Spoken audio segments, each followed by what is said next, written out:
thành công.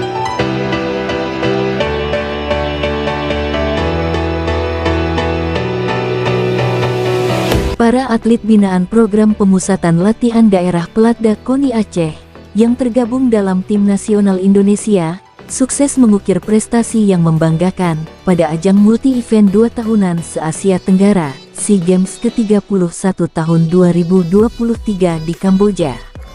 5 orang atlet yang terdiri dari 4 atlet putra dan 1 atlet putri terbaik Aceh yang diberangkatkan ke Phnom Penh untuk 3 cabang olahraga, yaitu angkat besi, e-sport, serta dayung. Kesemuanya berjaya meraih 4 medali emas, 3 medali perak serta 3 medali perunggu.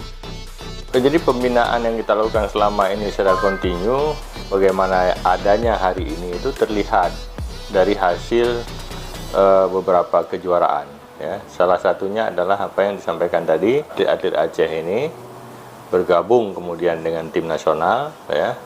Kemudian berhasil membawa harum nama negara Republik Indonesia. Sementara itu, Ketua Umum KONI Aceh Kamarudin Abu Bakar didampingi diantaranya Wakil Ketua 1 Bidang Organisasi, Toku Rayuan Sukma, Wakil Ketua 2 Bidang Binpres yang juga Ketua Pelatda, Dr. Andes Bahtiar Hasan, serta Bendahara Kennedy Hussein, secara langsung turun ke lokasi-lokasi pertandingan untuk memotivasi dan juga menyemangati para atlet Aceh yang sedang bertanding.